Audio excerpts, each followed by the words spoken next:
Esta historia está envuelta en mito y leyenda. Cómo una tribu de nómadas fraguó el imperio más grande de América en solo 200 años. Tuvieron que inventar sistemas de ingeniería que eran extraordinarios para su época. Su civilización compitió con Roma en sofisticación.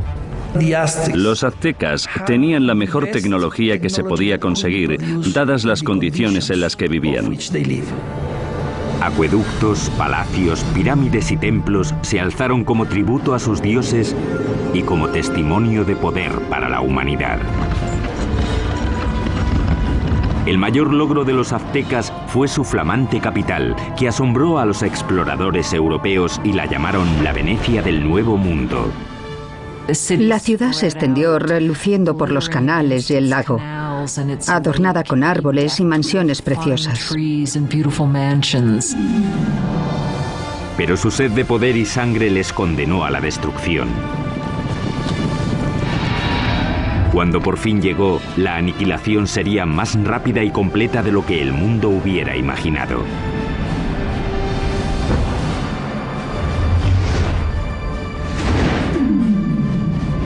La construcción de un imperio, los aztecas. 1325 después de Cristo, centro de México, cerca de la Ciudad de México actual.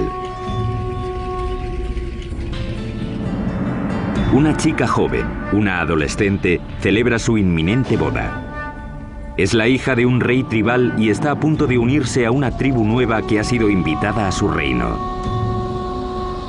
La tribu es conocida ahora como los aztecas. Como parte del ritual, 5 nobles aztecas la llevan a un antiguo templo para la ceremonia. Pero cuando llegaron arriba, los nobles la apartaron del altar y la pusieron sobre una losa que había ante el templo que se usaba para los sacrificios. Le sujetaron los pies y las manos mientras el 5.º hombre levantaba un cuchillo de obsidiana en el aire. Con un movimiento rápido le abrió el pecho y extrajo el corazón que aún latía.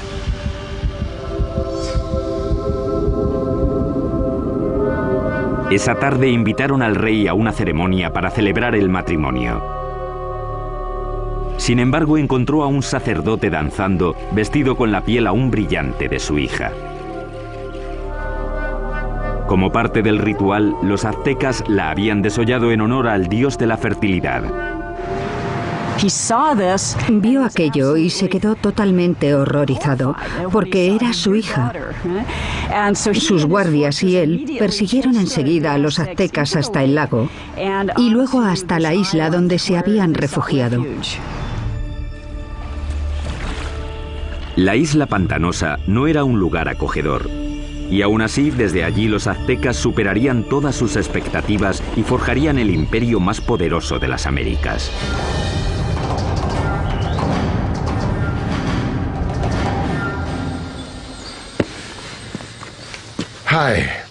Hola, soy Peter Weller.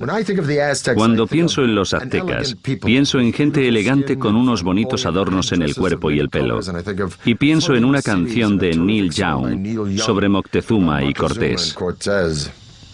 Pero también pienso en cuchillos de obsidiana abriendo cavidades pectorales y en manos sacando corazones sangrantes y mostrándolos en alto. La mayoría de los sacrificios aztecas se hacían en un templo en la cima de una pirámide de piedra como esta. Los aztecas pensaban que sin esas ofrendas el sol dejaría de salir y el universo moriría. La historia azteca es una mezcla de hecho y mito, aunque sí sabemos que ese asesinato, con lo horrible que fue, no solo marcó el comienzo del imperio azteca, sino que literalmente marcó el lugar donde empezaría a surgir. La isla a la que los aztecas fueron desterrados tras el desastroso sacrificio de la princesa estaba en el lago Texcoco, el más grande de 5 lagos interconectados que cubren un valle de 65 por 112 kilómetros. Hoy en día este valle enorme y abierto rebosa lo que es la Ciudad de México moderna, una de las ciudades más grandes del mundo. Pero hace 700 años la isla estaba tan empantanada que nadie la había reclamado. Pero mientras miraban el lago, el líder azteca Tenoch anunció a sus seguidores que había visto un águila posada en un cactus en mitad del lago, una señal de los dioses de que habían encontrado su hogar. Llamarían a su ciudad Tenochtitlán.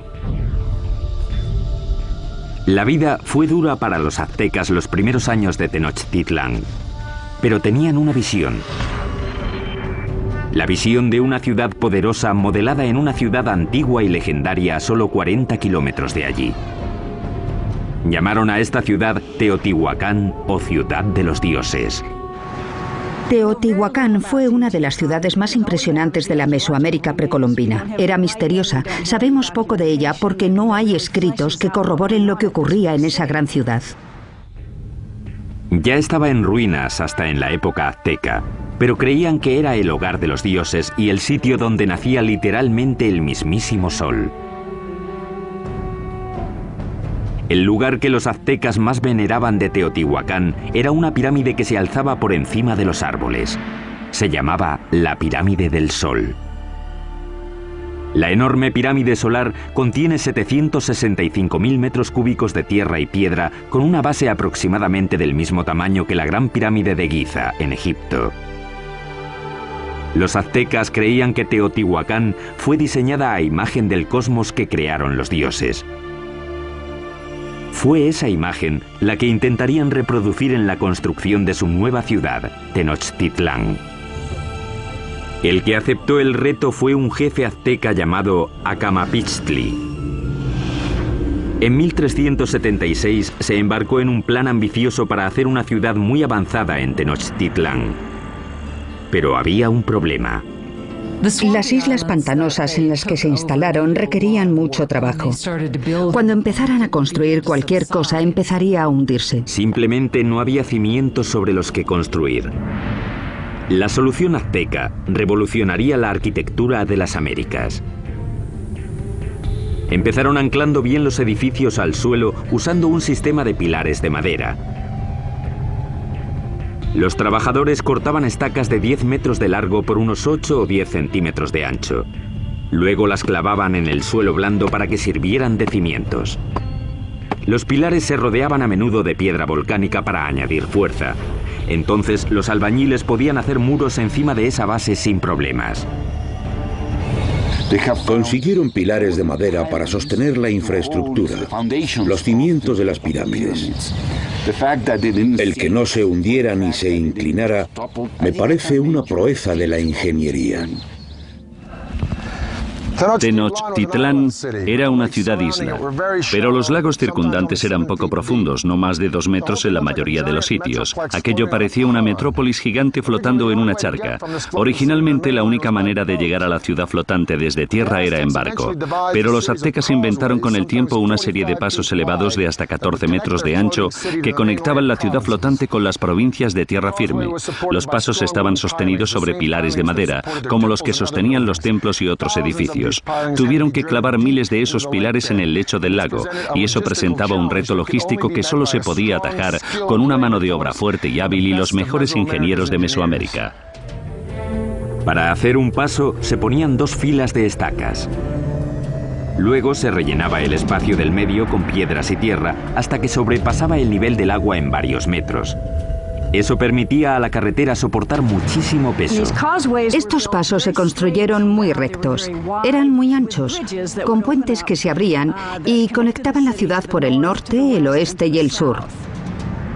Las carreteras permitieron a los aztecas transportar materiales más grandes y pesados para la construcción, aunque eso presentaba un reto nuevo. No existían las bestias de carga en Mesoamérica, así que los humanos lo tenían que hacer todo. No existían las carretas ni la rueda. Las cargas pequeñas se llevaban a la espalda, sujetas con una cuerda que se ajustaba a la frente. Los objetos grandes, como los bloques de piedra o las esculturas de los templos, los arrastraban con cuerdas una gran cantidad de hombres, posiblemente usando troncos como rodamientos. Cuenta la leyenda que un bloque de piedra para un templo requería la fuerza de 1000 hombres para arrastrarlo desde las montañas de tierra firme por el paso y hasta la ciudad. Los pasos también ofrecieron a los aztecas una nueva forma de introducir agua potable en Tenochtitlán. Anteriormente, los aztecas transportaban el agua en canoas desde la orilla. Pero el gran crecimiento de la población les obligó a obtener una solución más avanzada para cubrir la demanda. Querían usar el agua de los manantiales de tierra, así que querían construir un acueducto. Pero los manantiales estaban bajo control de la tribu que dominaba la región, los despiadados tepanecas. Los tepanecas controlaban o dominaban todo el valle. Tenían un imperio muy fuerte y eran los señores. Así que los aztecas eran sujetos tributarios de ellos. Mientras crecía la población azteca, la tensión con los tepanecas empezó a surgir. Los aztecas decidieron dar un ultimátum que podría cambiar el equilibrio de poder en la región. La gente de Tenochtitlán no solo exigían a los tepanecas que les dieran el agua, sino que exigían que ayudaran a construir el acueducto. La respuesta de los tepanecas fue rápida y brutal. El rey tepaneca Maxtla envió asesinos que mataron al jefe azteca a sangre fría. Fue la gota final. Tras décadas de dominación, los aztecas se movilizaron y se levantaron contra sus caciques despiadados. E iniciaron una serie de ambiciosos proyectos de construcción alrededor de la ciudad-isla que les valdría la reputación de mejores ingenieros de las Américas.